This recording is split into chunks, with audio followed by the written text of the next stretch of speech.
Saudara-saudara, tahun baru ini adalah renungan bagi kita bahwasanya waktu-waktu yang telah berlalu bukanlah milik kita, yang telah berlalu bukan milik kita, yang akan datang bukan milik kita. Terus kapan waktu milik kita? Sekarang waktu milik kita. Dunia sa'ah, kata Imam Syafi'i. Dunia ini sesaat, dunia ini cuma sebentar.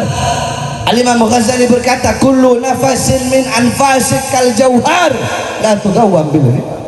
Setiap nafas yang keluar dari dirimu itu adalah permata yang tidak ada nilainya, permata yang tidak ada harganya di dunia.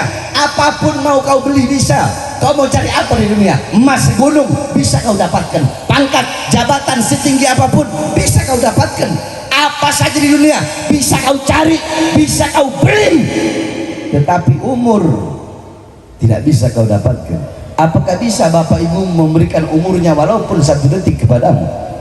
Apakah bisa seorang suami memberikan kepada istri, istri memberikan kepada suami, orang tua memberikan kepada anak, anak memberikan kepada orang tua umurnya, waktunya, walaupun hanya 1 detik? Apakah ada toko-toko di sini menjual waktu, di sini menjual umur? Tidak ada, saudara-saudara. Maka manfaatkan betul-betul waktu yang Allah berikan kepadamu. Lihat bagaimana para ulama, lihat bagaimana para salafun saleh, bagaimana beliau-beliau memanfaatkan waktu, bagaimana mahalnya waktu bagi beliau-beliau. Al-Habib Abdullah bin Husain bin Tahir, satu waktu beliau punya jam itu rusak.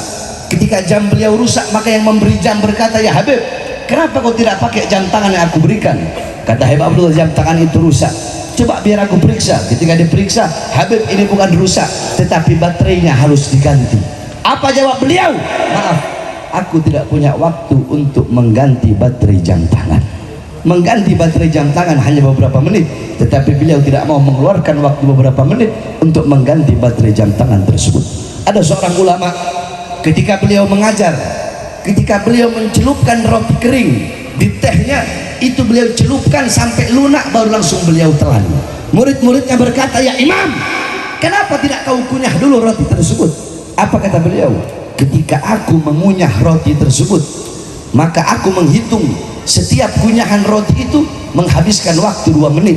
Maka lebih baik aku rendam dalam teh, langsung aku telan, tidak aku kunyah, agar waktu 2 menit tersebut bisa aku pakai untuk mengajar kalian. Ada seorang syekh yang dimana dia pergi ke pasar membeli ikan. Ketika dia beli ikan, dia mau masak itu ikan, datang waktunya sholat. Mau dimasak itu ikan, datang waktunya baca Quran. Mau dimasak itu ikan, datang waktunya ngajar. Mau dimasak itu ikan, datang waktunya sholat malam. Mau dimasak itu ikan, datang waktunya istirahat sebentar. Mau dimasak itu ikan, datang waktunya sholat tahajud. Mau dimasak itu ikan, datang waktunya baca aurat, datang waktunya baca wirid. Mau dimasak itu ikan, datang waktunya subuh. Mau dimasak itu ikan, terus sampai ikan yang beliau beli terbiar selama 3 hari 3 malam dalam keadaan busuk. Akhirnya apa kata beliau? Aku makan ikan tersebut mentah-mentah dalam keadaan busuk karena aku tidak memiliki waktu untuk menggoreng ikan tersebut. Kami punya guru, saya punya guru Habib Muhammad bin Idrus Al-Haddad. Ketika beliau mengajar, baru masuk pintu, hayya aulad iqra'ud doa, baru masuk pintu sambil jalan, padahal dari pintunya cuma jarak situ sampai sini. Ini tempat beliau ngajar, itu son pintunya. Masuk pintu, hayya aulad iqra'ud doa, nah itu ta'lum wa ta'lim wa dzikra wa dzikra wa nafanti falifara, sambil jalan. Walifadli subhanahu hatta tamusuki bi kitab wa bi sunnah terus kau jalan bi qurbi Allah subhanahu wa ta'ala bisiril Fatihah. Murid-muridnya baca Fatihah. Kenapa dari ujung pintu, dari mulai masuk pintu beliau habiskan waktunya untuk membaca doa taklim, agar waktu beliau berjalan dari depan pintu kelas sampai tempat beliau duduk tidak terbuang sia-sia.